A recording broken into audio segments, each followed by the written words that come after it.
Good morning. आज की हमारी बहुचर्चित कहानी है रोज, जिसे गैंग्रीन के नाम से भी जाना जाता है। हिंदी कहानी की दुनिया में यह कहानी बहुत चर्चित रही है और इसे लिखा है हिंदी के सुप्रसिद्ध रचनाकार अज्ञेय जी ने। अज्ञेय जी, जिनका पूरा नाम सच्चिदानंद हीरानंद वात्स्यायन अज्ञेय जी है, और साथ ही यह पता भी होना चाहिए कि यह नाम इन्हें दिया गया है हिंदी के सुप्रसिद्ध कहानीकार मुंशी प्रेमचंद जी द्वारा। जी हाँ, इस कहानी की मुख्य बात यह है कि यह अज्ञेय जी द्वारा लिखी हुई इन्हीं के कहानी संग्रह विपथिका में संकलित है और पहले यह कहानी गैंग्रीन नाम से छप चुकी है। बाद में इसका शीर्षक बदलकर रोज कर दिया गया। इस कहानी के मुख्य पात्र है मालती, मालती के पति महेश्वर और उनका बच्चा जिसका नाम है टीटी, तथा स्वयं इस कहानी के कहानीकार यानी कि लेखक। लेखक का मालती से बहन का रिश्ता है और दोनों बचपन में साथ साथ ही पले बड़े हैं तथा विद्यार्थी जीवन भी इनका साथ ही बीता है।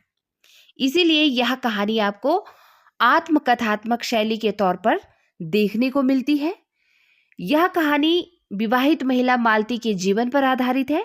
उसकी उदास जिंदगी से हमें रूबरू कराती है।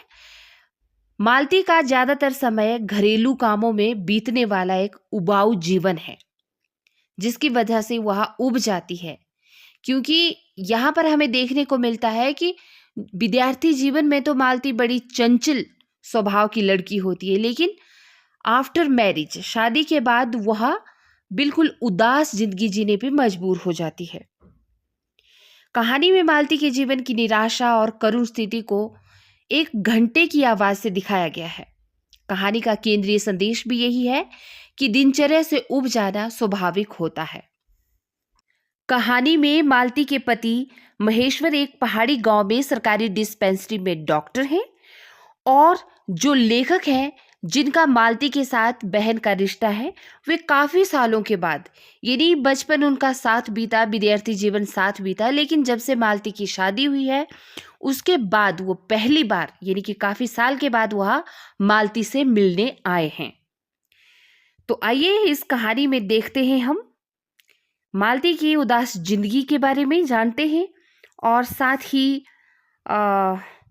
मालती के जो वैवाहिक जीवन है उसकी त्रासदी को देखते हैं कि किस तरह से एक चंचल स्वभाव की लड़की एक हताश, निराश और कुंठित जीवन जीने को मजबूर हो जाती है। तो सुनिए, स्वर वाचन रहेगा मेरा यानी वीना कपूर का, और साथ ही लाइक कमेंट्स के जरिए अपने विचार भी जरूर रखें। दोपहर में उस सूने आंगन में पैर रखते हुए मुझे ऐसा जान पड़ा मानो उस पर किसी शाप की छाया मंडरा रही हो।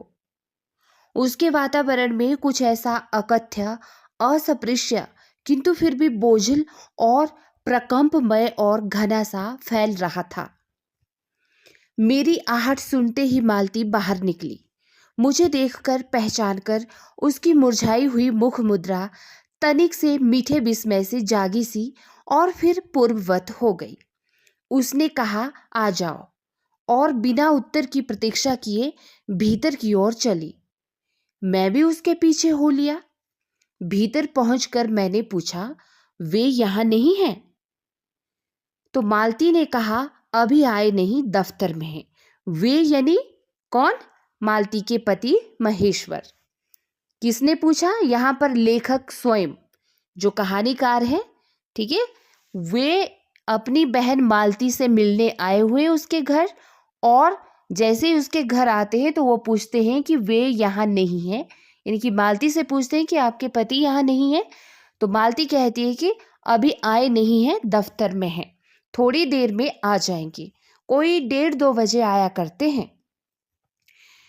तो लेखक पूछते हैं कि कब के गए हुए हैं? तो मालती कहती है कि सवेरे उठते ही चले जाते हैं। मैं हूं कहकर पूछने को हुआ, और तुम इतनी देर क्या करती हो? पर फिर सोचा कि आते ही एकाएक प्रश्न करना भी ठीक नहीं है। मैं कमरे के चारों ओर देखने लगा। मालती एक पंखा उठा लाई और मुझे हवा करने लगी। मैंने आपत्ति करते हुए कहा, नहीं, मुझे नहीं चाहिए। पर वह नहीं मानी। बोली, वाह, चाहिए कैसे नहीं, इतनी धूप में तो आए हो यहाँ तो। मैंने कहा, अच्छा लाओ मुझे दे दो। तो वह शायद ना करने वाली थी, पर तभी दूसरे कमरे से एक शिशु यानी कि एक बच्चे के रोने की आवाज सुनकर उसने चुपचाप पंखा मुझे दे दिया और घुटनों पर हाथ टेक कर एक थकी हुई अवस्था में हूं करके उठी और भीतर चली गई। मैं उसके जाते हुए दुबले शरीर को देखकर सोचता रहा कि यह क्या है, यह कैसी छाया सी इस घर पर छाई हुई है। मालती मेरी दूर के रिश्ते की बहन है, किंतु उसे सखी कहना ही उचित है। अर्थात सखी मतलब एक सहेली, फ्रेंड कहना ही सही रहेगा। लेखक यहाँ पर लिख रहा है कि वैसे तो मालती मेरे दूर के रिश्ते में बहन लगती है, लेकिन मैं उसे अपना एक फ्रेंड ही मानता हूँ, सखी ही मानता हूँ, ठीक है। क्योंकि हमारा जो परस्पर संबंध रहा है ना, वह एक फ्रेंड का ही रहा है। हम बचपन से इकट्ठे खेले हैं, इकट्ठे लड़े हैं और पीटे हैं, और हमारी पढ़ाई भी बहुत सी इकट्ठे ही हुई थी। और हमारे व्यवहार में हमेशा ही सख्य यानी कि एक फ्रेंड वाला, स्वेच्छा वाला, एक स्वतंत्रता स्वच्छंदता वाला रिश्ता रहा है। वह कभी भ्रातृत्व के या बड़े छोटेपन के बंधनों में नहीं घिरा है, ठीक है। तो मैं आज कोई 4 वर्ष बाद उसे देखने आया हूँ। जब मैंने उसे इससे पहले देखा था तब वह लड़की थी, अर्थात अनमैरिड थी। लेकिन अब उसकी शादी हो गई है, वह विवाहिता हो गई है और एक बच्चे की माँ भी है।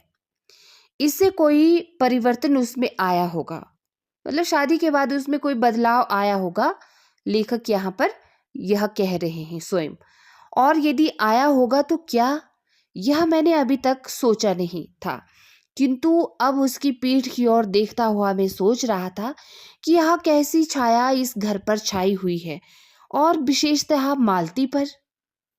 मालती बच्चे को लेकर लौट आई और फिर मुझसे कुछ दूर नीचे बिछी हुई दरी पर बैठ गई। मैंने उसे अपनी कुर्सी घुमाकर कुछ उसकी ओर उन्मुख होकर पूछा कि इसका नाम क्या है।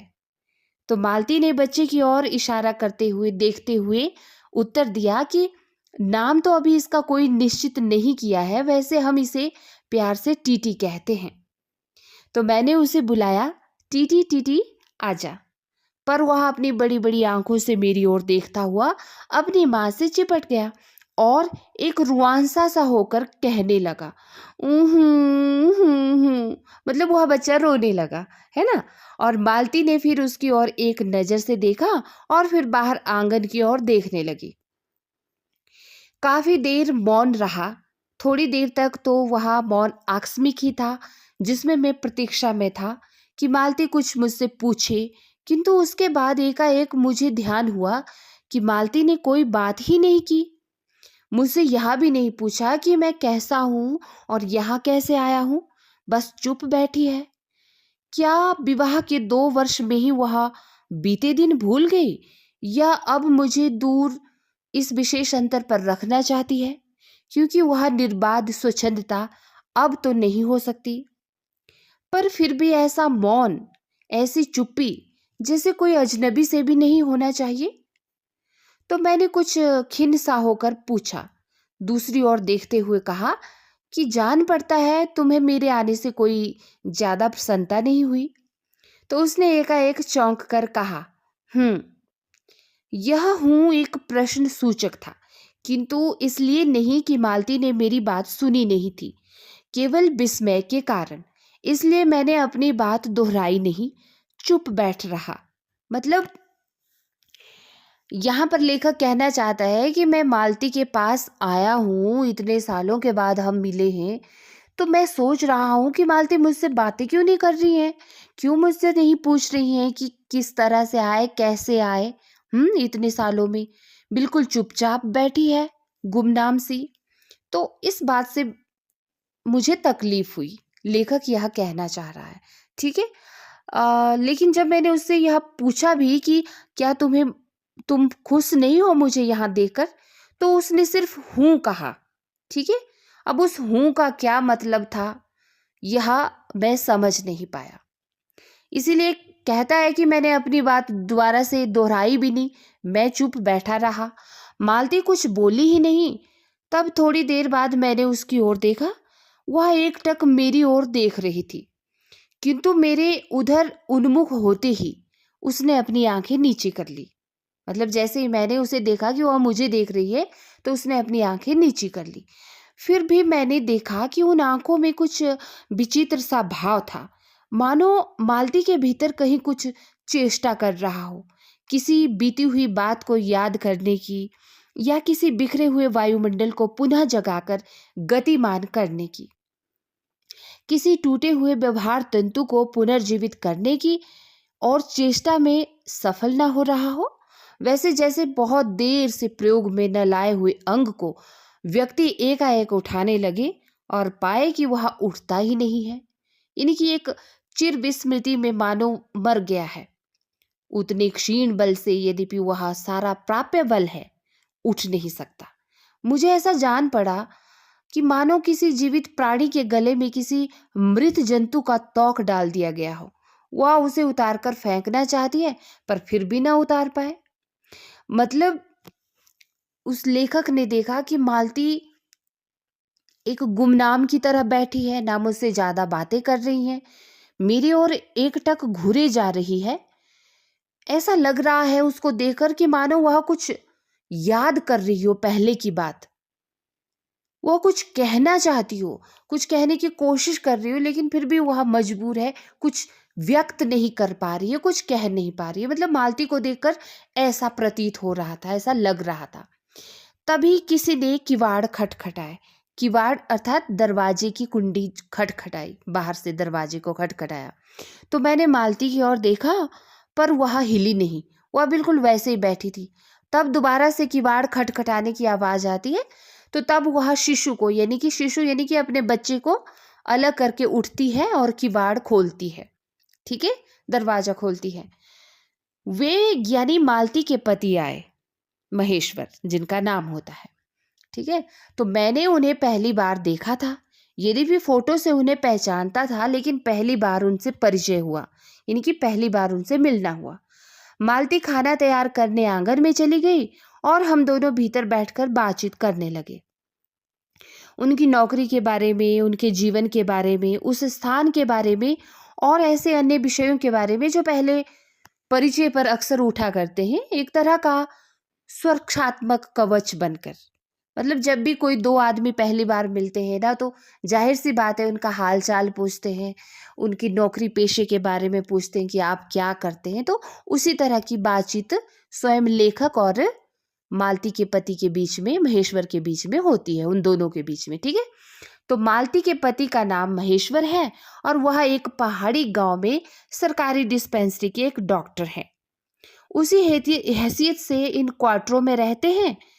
प्रातःकाल 7 बजे ही डिस्पेंसरी चले जाते हैं और 1:30 या 2 बजे लौटते हैं।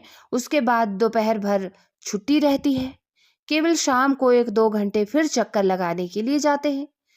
तो इस तरह डिस्पेंसरी के साथ के छोटे से अस्पताल में पड़े हुए रोगियों को देखने और अन्य जरूरी हिदायतें करने उनका जीवन भी बिल्कुल एक निर्दिष्ट ढर्रे पर चलता है।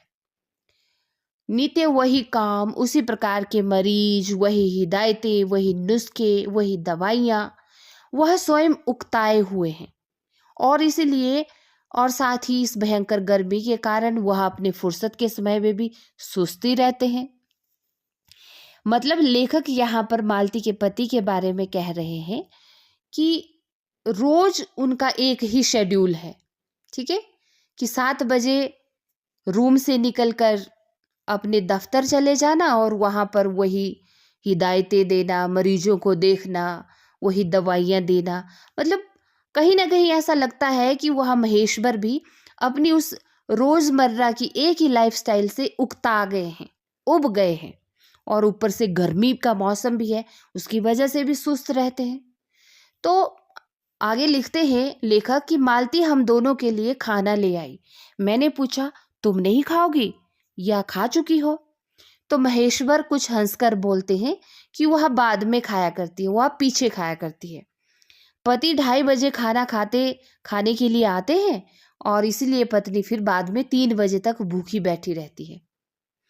यानी कि 2-2:30 बजे तक अक्सर रोज ही ऐसा होता है कि महेश्वर खाना खाने आते हैं और मालती फिर 3 बजे के आसपास बाद में खाना खाती है। ये बातें रोज ही रिपीट होती हैं, रोज एक तरह से ही। तो महेश्वर खाना आरंभ करते हुए मेरी ओर देखकर बोले, आपको तो खाने का मजा क्या ही आएगा, ऐसे बेवक्त खा रहे हैं। तो लेखक कहते हैं कि मैंने उत्तर दिया कि वाह, देर से खाने पर तो और भी अच्छा लगता है। भूख बड़ी हुई होती है, पर शायद मालती बहन को कष्ट होगा। तो मालती टोक कर बोलती है, मेरे लिए तो यह नई बात नहीं है, रोज ही ऐसा होता है। तो देखिए ये जो टाइमिंग है ना उस काम की, जो रोज ही उनके द्वारा किया जाता है, रोज ही 7 बजे जाना दफ्तर महेश्वर का, रोज ही मालती का खाना बनाना, रोज ही महेश्वर का 2-2:30 बजे आना खाना खाना और मालती का रोज ही 3 बजे खाना। तो इस रोज शब्द की जो बार बार यह प्रयुक्ति हुई है, प्रयोग में हुआ है, तो इस वजह से कहानीकार ने इस कहानी का नाम रोज रखा है। ठीक है, चलिए आगे बढ़ते हैं। मालती बच्चे को गोद में लिए हुए थी। बच्चा रो रहा था पर उसकी ओर कोई भी ध्यान नहीं दे रहा था। मैंने कहा, यह इतना रोता क्यों है? तो मालती बोली, हो ही गया है ऐसा चिड़चिड़ा सा, हमेशा ही ऐसा ही रहता है। फिर बच्चे को डांट कर कहा, चुप कर, जिससे वह और भी रोने लगा। तो मालती ने उसे धरती पर बिठा दिया और बोली, अच्छा ले, रो ले, और रोटी लेने आंगन की ओर चली गई। जब हमने भोजन समाप्त किया तब 3 बजने वाले थे। महेश्वर ने बताया कि उन्हें आज जल्दी अस्पताल जाना है। यहाँ 1-2 चिंताजनक केस आए हुए हैं जिनका ऑपरेशन करना पड़ेगा। 2 की शायद टांग काटनी पड़े क्योंकि उनको गैंग्रीन हो गया है। थोड़ी ही देर में वहां चले गए।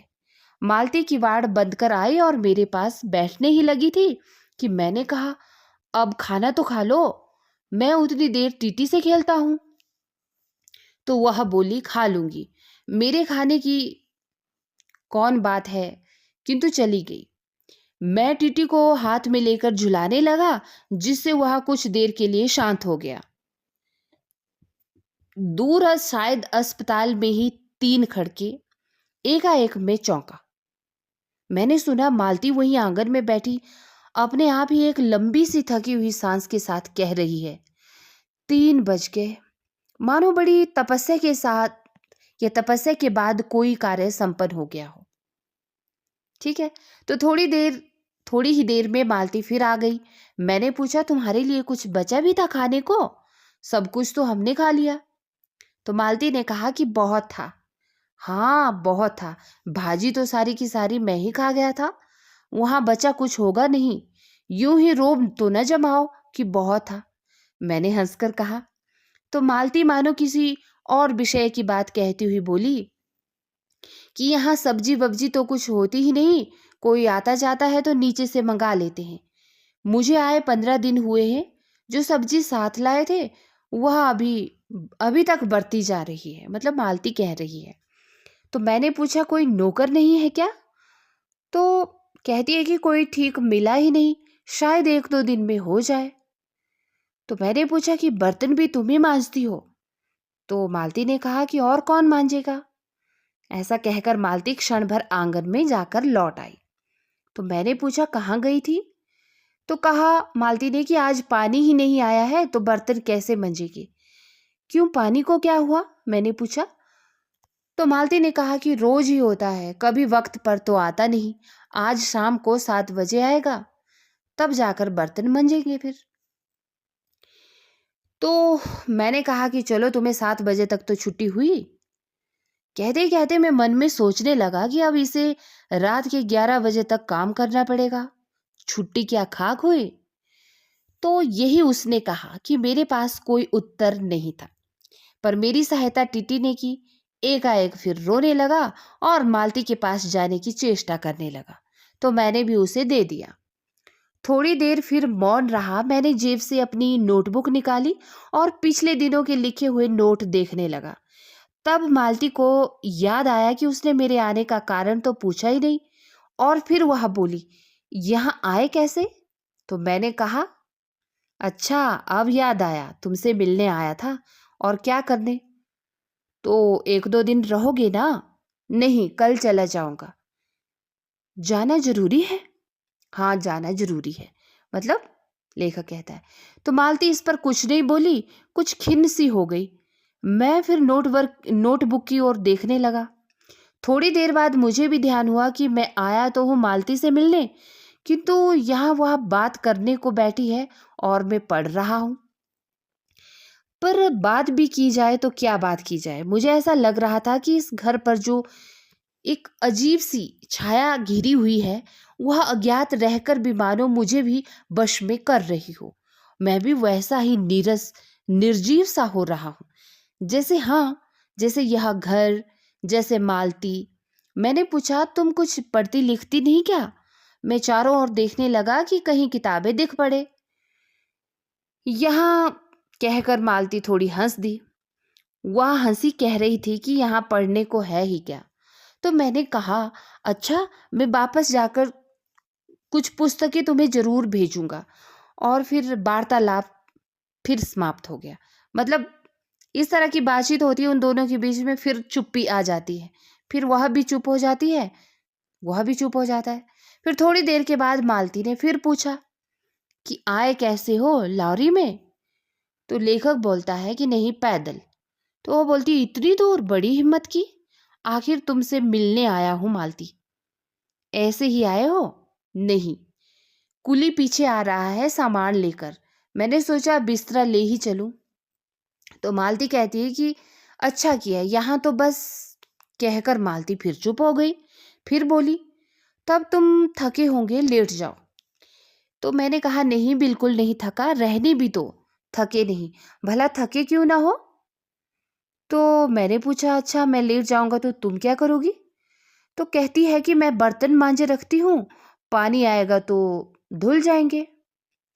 मैंने कहा, वाह, क्योंकि और कोई बात मुझे सूझी नहीं कि क्या बात बोली जाए, तो मैंने वाह कह दिया। लेखक कहते हैं, थोड़ी देर में मालती उठी और चली गई, टीटी को साथ लेकर। तब मैं भी लेट गया और छत की ओर देखने लगा। मेरे विचारों के साथ आंगन से आती हुई बर्तनों के घिसने की खन खन ध्वनि मिलकर एक विचित्र एक स्वर उत्पन्न करने लगी, जिसके कारण मेरे अंग धीरे धीरे ढीले पड़ने लगे और मैं ऊँघने लगा। एकाएक वह स्वर टूट गया, मौन हो गया। इससे मेरी तंत्रा भी टूटी और मैं उस मौन में सुनने लगा। 4 खड़क रहे थे और इसी का पहला घंटा सुनकर मालती रुक गई थी। वही 3 बजे वाली बात मैंने फिर देखी, अब की बार उग्र रूप में। मैंने सुना, मालती एक बिल्कुल अनैच्छिक, अनुभूतिहीन, नीरस, यंत्रवत, वह भी थके हुए यंत्र के से स्वर में कह रही है कि 4 बज गए। मानो इस अनैच्छिक समय को गिनने में ही उसका मशीनी तुल्य जीवन बीतता जा रहा हो, वैसे ही जैसे मोटर का स्पीडोमीटर यंत्रवत फासला नापता जाता है और यंत्रवत विश्रांत स्वर में कहता है, किससे? कि मैंने अपने अमित शून्य पथ का इतना अंश तय कर लिया, न जाने कब कैसे मुझे नींद आ गई।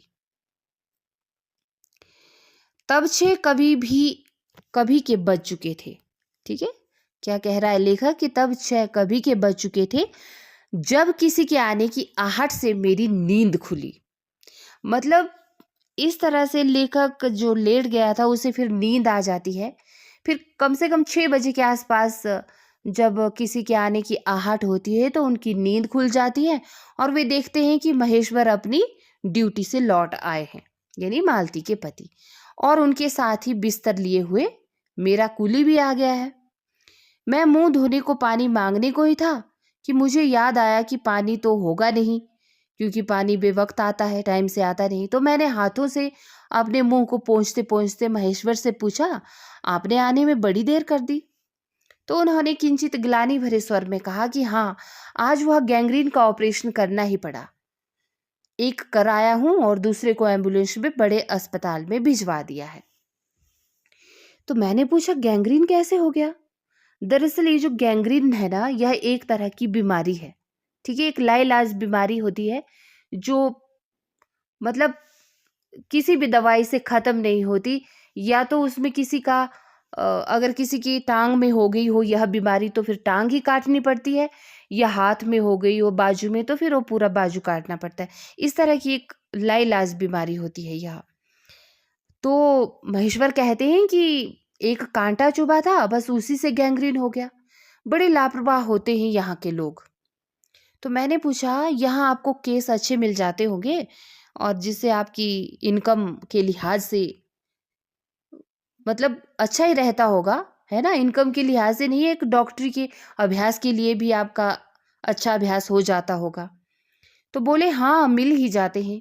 यही गैंग्रीन हर दूसरे चौथे दिन एक केस आ ही जाता है इसका। नीचे बड़े अस्पतालों में भी आता है।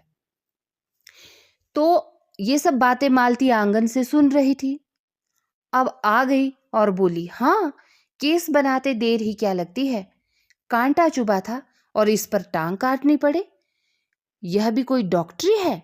हर दूसरे दिन किसी की टांग किसी की बाह काट आते हो, इसी का नाम है अच्छा अभ्यास। तो मालती इस तरह का ताना मारती है मतलब। तो यह सुनकर महेश्वर यानी कि मालती के पति हंसते हैं और बोलते हैं कि न काटे तो उनकी जान गंवाएं क्या? मतलब काटना तो पड़ती है, तभी वह रोग समाप्त हो सकता है, ऐसे तो उनकी जान चली जाएगी उस रोग से। तो मालती कहती है कि हाँ, पहले तो दुनिया में जैसे कांटे ही नहीं होते थे।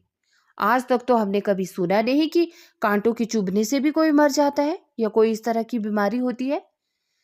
तो इस पर महेश्वर कोई उत्तर नहीं देता है, बस मुस्कुरा देता है।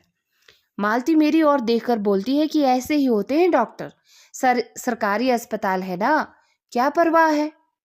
मैं तो रोज ही ऐसी बातें सुनती हूँ और ऐसी बातें सुन सुनकर उब चुकी हूँ, थक चुकी हूँ।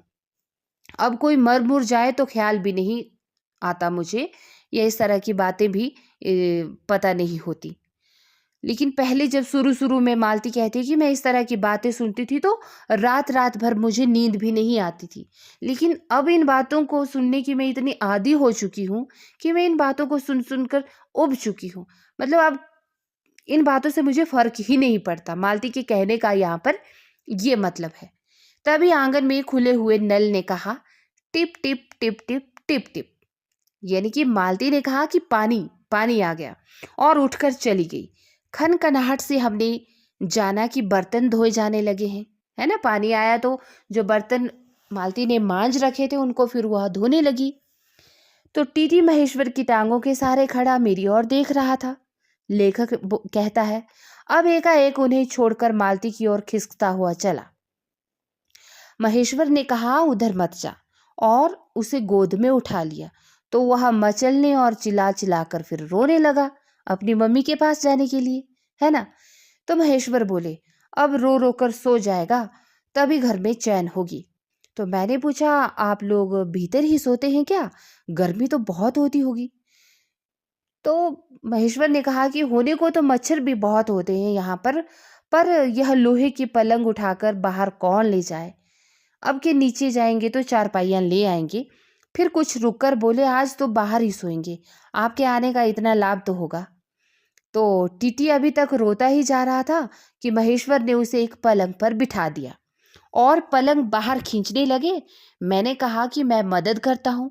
दूसरी ओर से पलंग उठाकर हमने बाहर लगा दिए, निकाल दिए। ठीक है, अब हम तीनों यानी कि महेश्वर, टीटी और मैं दो पलंगों पर बैठ गए और वार्तालाप के लिए कोई उपयुक्त विषय न पाकर उस कमी को छुपाने के लिए टीटी से खेलने लगे।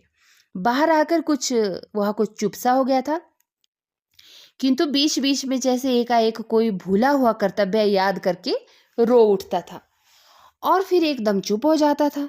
और कभी कभी हम हंस भी पड़ते थे या महेश्वर उसके बारे में कुछ बात कह देते थे। यानी कि बच्चे का यहाँ पर स्वभाव बताया जा रहा है कि बच्चे ऐसे ही होते हैं, देखिए, है ना?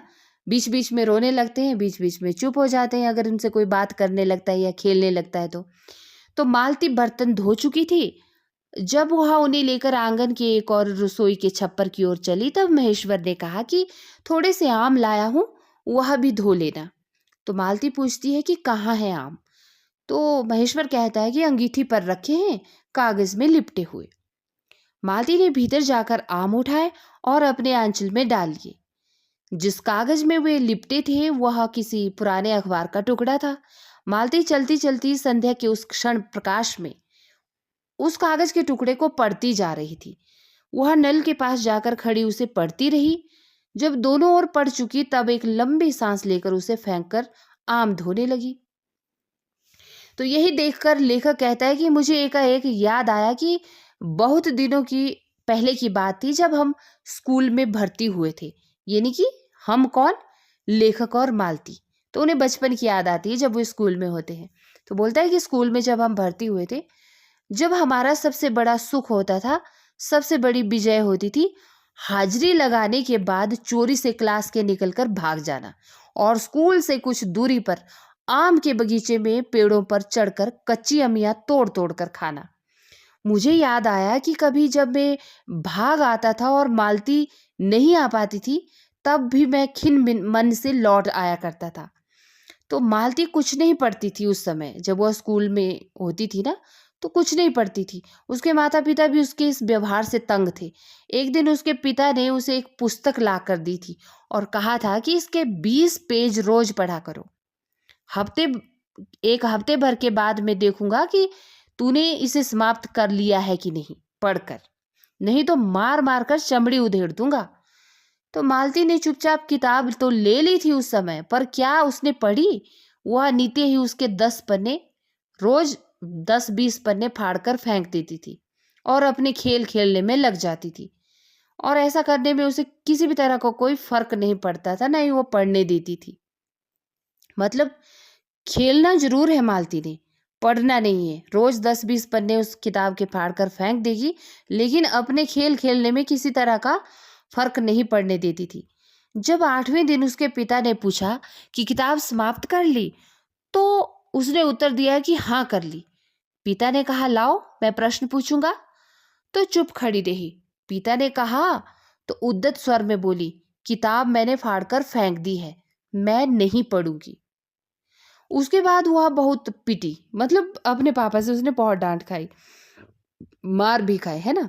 पर वह अलग बात है। उस समय मैं यही सोच रहा था कि वह उद्दत चंचल मालती आज कितनी बदल गई है, कितनी सीधी हो गई है, कितनी शांत, और एक अखबार के टुकड़े को पढ़ने के लिए तरसती है। आखिर यह है क्या यह? तभी महेश्वर ने पूछा रोटी कब बनेगी? तो मालती कहती है कि बस अभी बनाती हूँ। पर अब की बार जब मालती रसोई की ओर चली, तब टीटी की कर्तव्य भावना बहुत विस्तीर्ण हो गई। वह मालती की ओर हाथ बढ़ाकर रोने लगा और नहीं माना। तो मालती भी उसे अपनी गोद में लेकर चली गई। रसोई में बैठकर एक हाथ से उसे थपकने और दूसरे से कई छोटे छोटे डिब्बे उठाकर अपने सामने रखने लगी, मतलब उसको खेलने के लिए। और हम दोनों भी चुपचाप, हम दोनों कौन? लेखक और महेश्वर, है ना, मालती का पति, चुपचाप रात्रि की और भोजन की और एक दूसरे से कुछ कहने की, मतलब कुछ कुछ बातें कर रहे थे और ना जाने किस किस न्यूनता की पूर्ति की क्षमता प्रतीक्षा करने लगे थे। मतलब एक तरह से रात तो हो चुकी थी, भोजन की प्रतीक्षा भी कर रहे थे, बीच बीच में बातें कर लेते थे, इस तरह से इस कमी को पूरा कर लेते थे, है ना, जो चुप्पी सी एक मौन सा आ जाता है दो लोगों के बीच में। तो उसके बाद लेखक लिखता है कि हम भोजन कर चुके थे और बिस्तरों पर लेट गए थे और टीटी भी सो गया था। मालती एक पलंग के एक और मोम जामा बिछाकर उसे उस पर लिटा गई थी। वह सो गया था, पर नींद में कभी कभी चौंक उठता था। एक बार तो उठकर बैठ भी गया, पर तुरंत ही लेट भी गया फिर। तो मैंने महेश्वर से पूछा कि आप तो थके होंगे, सो जाइए। तो वह बोले थके तो आप भी अधिक होंगे, 18 मील पैदल चलकर आए हैं। किंतु उनके स्वर ने मानो जोड़ दिया कि थका तो मैं भी हूँ। तो इस तरह से मैं चुप रहा और थोड़ी देर में किसी अपर संज्ञा ने मुझे बताया कि वह ऊँघ रहे हैं, यानी कि उनको नींद आ चुकी थी। तब लगभग 10:30 बजे थे और मालती अभी भोजन कर रही थी। तो मालती का यही रोज का सिस्टम था कि पहले सबको भोजन करा लेती थी, फिर अंत में अकेले वह भोजन करती थी लगभग 10:30 बजे। रोज का ही उसकी यही दिनचर्या थी, यही रात्रि की जो आदतें थी, या यूं कह लो कि उसका शेड्यूल था, वो ऐसा ही था काम करने का। तो लेखक कहता है कि मैं थोड़ी देर मालती की ओर देखता रहा। वह किसी विचार में, यद्यपि बहुत गहरे विचार में नहीं, लेकिन थोड़ी सी लीन हुई धीरे धीरे खाना खा रही थी। फिर मैं इधर उधर खिसक कर पर आराम से होकर आकाश की ओर देखने लगा। तो पूर्णिमा थी, आकाश अनवृत था। मैंने देखा कि उस सरकारी क्वार्टर के दिन में अत्यंत शुष्क और नीरस लगने वाली स्लेट की छत भी चांदनी में चमक रही है, अत्यंत शीतलता और स्निग्धता से झलक रही है, मानो चंद्रिका उन पर से बहती हुई आ रही हो और झर रही हो। मतलब लेखक कहता है कि मैंने देखा कि मालती थोड़ी गुमसुम सी होकर, है ना, कुछ सोच में, थोड़ी सी सोच में पड़ी हुई दिख रही है और खाना खा रही है लगभग 10 बजे। और उसके बाद बोलता है मैंने उस छत पर देखा और पूर्णिमा की रात थी, तो चांदनी चमकी हुई थी, तो उस पर से उस जो क्वार्टर था उनका, मालती और महेश्वर का, जहां पर वो रहते थे, वह भी बड़े अच्छे से चमक रहा था उस चांदनी रात में। उसकी जो शीतलता थी और स्निग्धता थी वह छलक रही थी, मानो चंद्रिका यानी कि चांद उन पर से बहता हुआ आ रहा हो, झर रहा हो, इस तरह से चमक रही थी। तो मैंने देखा, लेखक कहता है कि पवन में चीड़ के वृक्ष गर्मी से सूख कर मटमैले हुए चीड़ के वृक्ष धीरे धीरे गा रहे हो, कोई राग जो कोमल है किंतु करण नहीं है, अशांतिमय है किंतु उद्वेगमय है। ठीक है, किंतु उद्वेगमय नहीं है। मतलब जो चीड़ के वृक्ष थे ना, वो सूख कर मटमैले से कुछ कुछ आवाज कर रहे थे रात को। ठीक है, ऐसा लग रहा था कि वे धीरे धीरे गा रहे हो, लेकिन जो आवाज कर रहे थे वो कोमल नहीं था, एक अच्छा नहीं सुनने को लग रहा था, एक अशांतिमय स्थिति भरा था। ठीक है, उद्वेग गम्य नहीं था। चलिए, मैंने देखा कि प्रकाश से धुंधले नीले आकाश के तट पर जो चमगादड़ नीरव उड़ान से चक्कर काट रहे हैं, वे भी सुंदर दिखते हैं।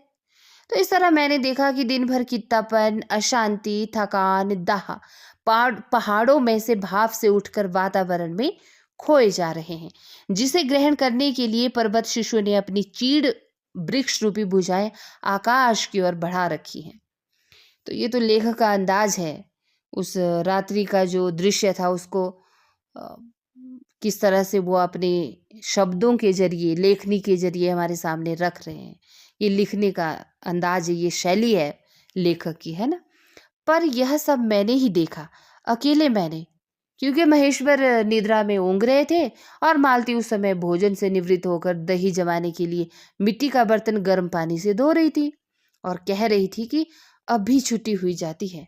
और मेरे कहने पर ही कि 11 बजने वाले हैं, धीरे से सिर हिलाकर जता रही थी कि रोज ही इतने ही बज जाते हैं। मालती ने वह सब कुछ नहीं देखा।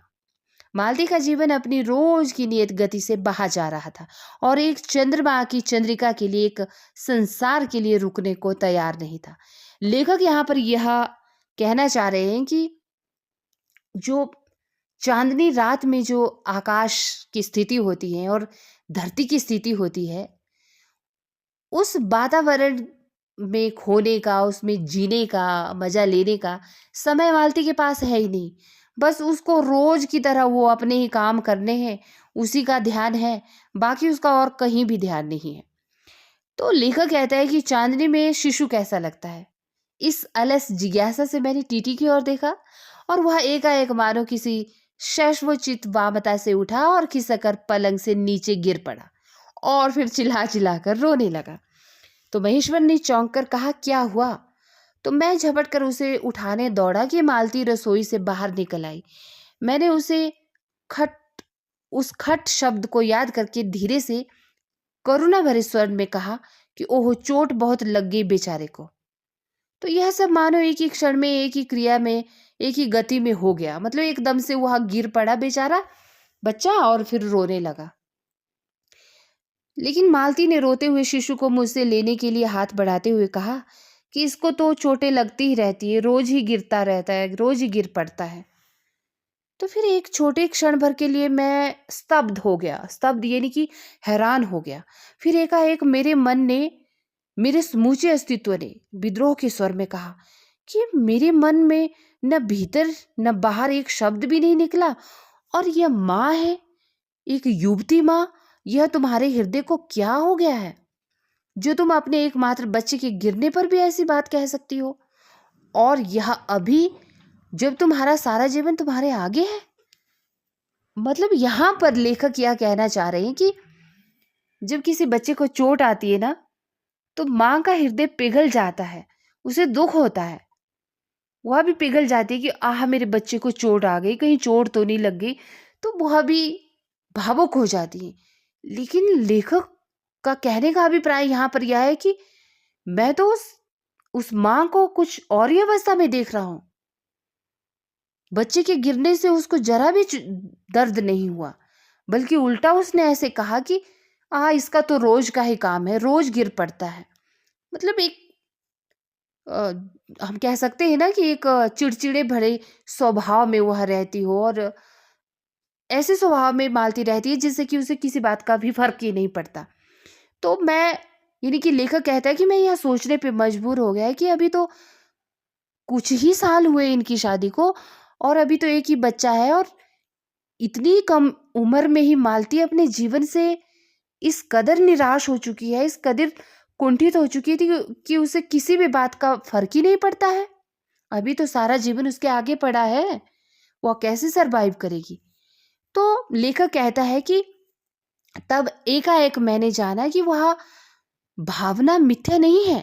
मैंने देखा कि सचमुच उस कुटुंब में, यानी कि उस परिवार में कोई गहरी भयंकर छाया घर कर गई है। उनके जीवन के इस पहले ही यौवन में घुन की तरह लग गई है। उसका इतना अभिन्न अंग हो गई है कि वे उसे पहचानते ही नहीं, उसी की परिधि में घिरे हुए चले जा रहे हैं। इतना ही नहीं, मैंने उस छाया को देख भी लिया। मतलब लेखक को बड़ा अजीब सा लग रहा था वहां पर आकर, कि पता नहीं, ऐसा लग रहा था कि जैसे इस घर को जहां पर वो रहते हैं, मालती का पति महेश्वर जिस क्वार्टर में रहते हैं, वो सरकारी क्वार्टर में, ऐसा लग रहा था कि उस जगह में किसी नेगेटिव छाया की छाया पड़ गई हो। मतलब सब कुछ सुस्त सा, निर्जीव सा, उबाऊपन की तरह। हम्म। तो बोलता है लेखक यहाँ पर कि मुझे बहुत ही, मतलब बुरा लग रहा था उस स्थिति को देखकर, कि ऐसा लग रहा था कि किसी अजीब सी छाया ने उस घर को घेर लिया हो। इतनी देर में पूर्ववत शांति हो गई थी। महेश्वर फिर लेटकर ऊँघ रहे थे, यानी कि चिर निद्रा में जैसे आदमी ऊँघता है, खराटे लेता है, और टीटी मालती के लेटे हुए शरीर से चिपक कर चुप हो गया था। यद्यपि कभी एक आध सिसकी उसके छोटे से शरीर को हिला देती थी, मैं भी अनुभव करने लगा था कि बिस्तर अच्छा सा लग रहा है। मालती चुपचाप ऊपर आकाश में देख रही थी, किंतु क्या चंद्रिका को देख रही थी या तारों को, क्या पता। तभी 11 का घंटा बजा। मैंने अपनी भारी हो रही पलकें उठाकर अकस्मात किसी अस्पष्ट प्रतीक्षा से मालती की ओर देखा। 11 के पहले घंटे की खड़कन के साथ ही मालती की छाती एकाएक फफोले की भांति उठी और फिर धीरे धीरे बैठने लगी, और घंटा ध्वनि के कंपन के साथ ही मूक हो जाने वाली आवाज में उसने कहा, उफ, 11 बज गए। तो जहां पर महेश्वर काम करता था ना, जो उसकी डिस्पेंसरी थी, वहां पर एक घंटा बजता था। मतलब जो टाइमिंग बताता है, जैसे 11 बज गए थे तो वो घंटा बजता है, ठीक है। तो मालती को एक आदत हो गई थी, मतलब रोज, तो उसके मुंह से निकल ही जाता था स्वयं ही कि उफ, 11 बज के, 1 बज गया, 7 बज गए, है ना। जब जब वह घंटा बजता था तो मालती को उन चीज़ों की इतनी आदत हो चुकी थी कि स्वतः ही उसके मुँह से निकल पड़ती थी और ऐसी ऐसी अवस्था के साथ निकलती थी, मतलब कि जैसे यहाँ पर लिखा है ना कि अपनी भारी हो रही पलकें उठाकर जब उसने मालती की ओर देखा तो एक मालती की छाती एकाएक फफोले की भांति उठी। मतलब जैसे कोई आदमी बहुत ज़्यादा थक थक जाता है ना अपनी डेली लाइफ के काम कर कर के, एक मशीन की तरह जब एक आदमी काम करता रहता है, तो जब वह थक जाता है ना पूरी तरह से, तो एक लंबी सी आह भरकर कहता है कि उफ, 11 बज गए या इतने बज गए जितने भी बज गए। तो ये रोज का ही काम था। ठीक है, तो यही वजह थी कि लेखक ने इस कहानी का नाम फिर रोज रखा। ठीक, पहले गैंग्रीन रखा था।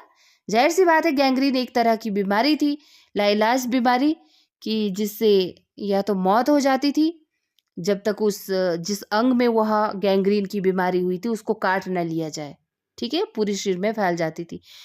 तो उसके बाद लेखक को लगा कि इस कहानी का उचित नाम क्यों ना रोज रखा जाए, तो फिर रोज रख दिया।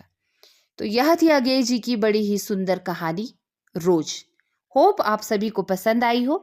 कमेंट बॉक्स के जरिए अपनी राय रखें और साथ ही वीडियो को शेयर भी करते रहें। मिलती हूँ आपके साथ एक नई मार्मिक कहानी लेकर। तब तक अपना ख्याल रखिए, पढ़ते रहिए। नमस्कार।